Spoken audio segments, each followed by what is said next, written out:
All right, we're here with another Celtics Summer League video, I guess you could say. Isaiah Wong was added to the Celtics Summer League roster. They've signed him for Summer League. We just learned about that today. Him and Kendall Brown are sort of the last final pieces we didn't really know about for the Summer League roster. Isaiah Wong played his college ball at Miami, had a brief stint in the NBA. I'll show you here. I'll pull up his real GM page so you guys can take a look. Had a stint with the Pacers. Only ever appeared in one NBA game with them, though, in the 23-24 season. This past season, spent 20 games with Charlotte, averaged 6 points, 1.6 rebounds, 1.4 assists on 39 splits. Shot pretty well from three in his limited minutes. Spent some time in the G League as well throughout his 2 years, primarily with Indiana. That first year averaged 15-ish points, 3.6, 3.2 on 44, 28 splits. Improved as a three-point shooter this past year in his 6 games with Greensboro, 36% from three. However, also spent some time playing internationally with Zalgiris, played for them this past season after his stint, I can only assume, with the Hornets, or before maybe. I'm not exactly sure how the timing worked out, but Zalgiris, Lithuanian League, played 23 games, or 30 total games there, I should say. 6.5 points, 1.7 rebounds, 1 assist a game on 42, 33 splits. Was a great player at Miami for the years he spent there. Now he'll be playing Summer League with the Celtics. Yeah, it's not super encouraging that his EuroLeague stats look very similar to his Charlotte NBA stats, where he also wasn't getting a lot of minutes. Like 13 minutes with Charlotte, what was it, like about 12 minutes in Lithuania? The usage really isn't high enough for a guy who you would hope would be competing for a G League spot with the Celtics, maybe. Like, I don't know if he would be a actual roster spot candidate, but if you want to make the case for him to play up a main, sure. I mean, it seems like he does a well-rounded dosage of things. The reason why his NBA field goal percentage last year was around the same as his three-point percentage was, well, he didn't really take. Oh no, he did. He did take about the same amount of. Okay, yeah, no, bad point by me. Thought he shot about the same amount of field goal attempts as he did his three-pointers, meaning that's all he was taking. Not true. Mm-mm. He just wasn't No, that efficient from inside the arc. unfortunately so. Yeah. That said, we can take a look at some highlights from Zalgiris this past year. They put together about a minute 20 Ooh, mixtape mixtape. of his highlights with them. Also have one of career highlights, I think, that they put out before he joined the team. So we can take a look at that as well. From what I remember, he's a pretty shifty guard, decent ball handler, just wasn't a great shooter. He was really, really good for those Miami's teams when he spent his 4 years there. I remember him being like one of the more intriguing 4-year college players coming out of the draft, even though he didn't end up like doing much with that. His last year at Miami, he averaged 16 points, 4.3 rebounds, 3.2 assists on 44, 38 splits. So like very good Good efficiency. player, solid block right there. He's listed at around 6'4", I believe. So he is like a pretty average size guard. I don't know what it'll bring. I don't know how much the Celtics are going to play him over guys like Gugu Gonzalez or Baylor Shireman or some other guys. The 3-point shot doesn't look terrible there.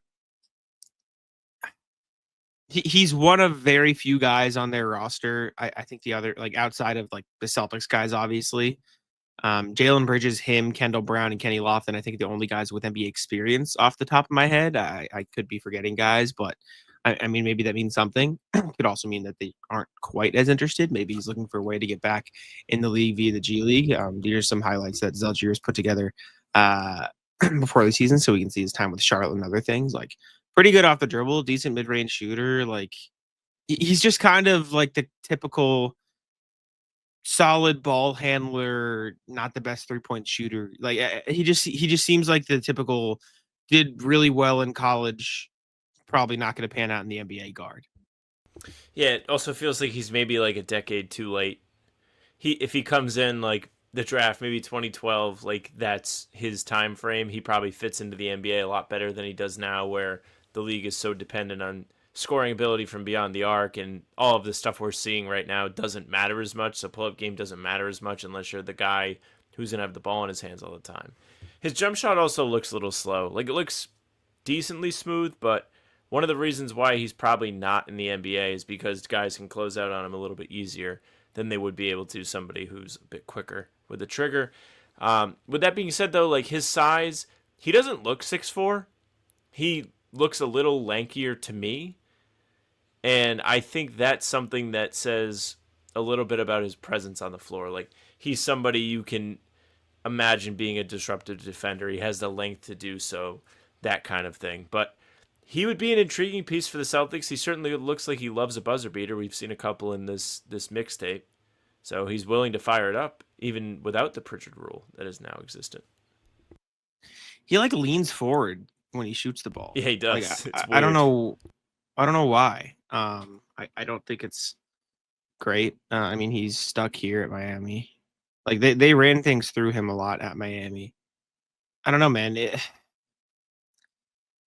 don't know what to think of Isaiah Wong. I think there's a reason he wasn't getting a lot of shots in the G League and decided to go overseas. He's a very clear overseas hooper, in my opinion. Like, not the best 3-point shooter. It doesn't matter. Big enough body to play solid defense, can shoot the mid range, handle the ball a little bit. I don't know what that means for his summer league hopes. I don't know how much run he's going to get on the Celtics. I am curious to see how Matt Reynolds decides to dish out these minutes. Uh, I would like I said, I'd rather Gonzalez and Shireman get some of the ball handling minutes, but if they need other guard play, like I don't think they have a ton of guards on the roster in general, really, like true guards, not wings. So maybe that bodes well for Isaiah Wong and how many minutes he could potentially play. I don't think confidence is an issue with him. He just Doesn't got look like it. steamrolled in the corner. I don't know, like probably decently disruptive defender, pretty solid enough ball handler, fine passer. It is a bit weird that he has had the ball in his hands at certain places in his career, but hasn't averaged a ton of assists. Like he's probably more of a 2 than a 1. He's cool. Yeah. He's fine. I have no problem with him. I just don't know how much. I would just rather see other guys play. Yeah, I think that's like the problem that they're going to run into with Wong, or he's going to run into rather, with being a part of the Celtics team. Now we've got everybody excited about Ugo and his ability to be a facilitator. What did Matt Reynolds say today about him and Shireman? They have a lot of playmakers on the team that they just kind of want to see what they've got for them. So, like, there's probably not going to be much opportunity for Wong. He's probably going to spend a lot of his time in Vegas watching these games, just like we would be. With that being said, like, the guard depth is helpful because we were talking about the roster coming together and we were like, man, like, is it going to have to be Shireman bringing the ball up or whatever? You said it, Wong's probably more of a 2 than a 1, but you can still see he's comfortable kind of running a pick and roll type thing, making reads off of that, and maybe that's something the Celtics will ask him to do, but it remains yet to be seen. Yeah, I don't know. Fine with me. Matt Reynolds basically said, like, we have a bunch of, we have ball handlers who we like, but we're just going to try to get to the next play. We're just going to keep the ball moving. Like, I think it's going to be a lot of free form offense with, like, there's no JD Davison on the roster. There's no, this guy is going to run things at all times. So I think they're just going to keep it kind of free flowing. And maybe Isaiah Wong's a part of that. Maybe he's not. We'll have to wait and see. I mean, these highlights are fine. I don't think there's been anything crazy. I don't think there's been anything that I look at and be like, all right, he's doomed. He just, the 3-point shot's slow and he leans forward and clearly it's not that consistent. So I don't know. Like obviously 3-point shot's not everything, but I haven't seen enough of other areas that leave me hopeful that that's not going to matter, right? Like it's not like Hugo Gonzalez where he's diving on the floor every other play. So like, okay, that's a cool thing. Or it's not like, Jordan Walsh where he was hustling and playing disruptive defense or I'm like, all right, the 3-point shot will come around. Like there hasn't been anything about Isaiah Wong's game that I've seen in these highlights that I'm like, all right, who cares about the 3-point shot? Like you kind of need it almost. Yeah, I haven't seen much. He doesn't have a skill that's like, oh yeah, that's the thing. Like Defense looks okay, but we watched Hayden Gray and we were like, whoa, like look at all these steals. He's just getting out and getting in transition because he's picking guys' pockets. Like Max Shulga, oh my god, this guy's gritty. He's gonna be a pain in the ass for everybody. Ugo is a menace too. Like they all have like that thing about them. We haven't seen anything that's like a signature thing from Wong other than, oh wow, he jumps a little forward when he shoots jump shots. yeah.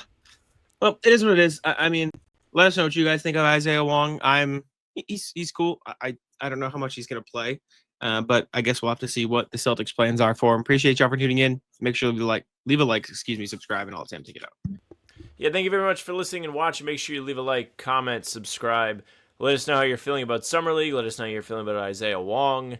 We will be covering all of it, so subscribe to the channel. Full pods drop Tuesday, Thursday, Sunday. Game recaps will be back for the Summer League, so be on the lookout for those the morning after each game. And other videos like these are up on the channel in between to keep you up to date with everything going on with the Celtics. You can find the two of us on Spotify and Apple too. All pods and game recaps are up there. So if you just want those followed, they'll go right to your feed.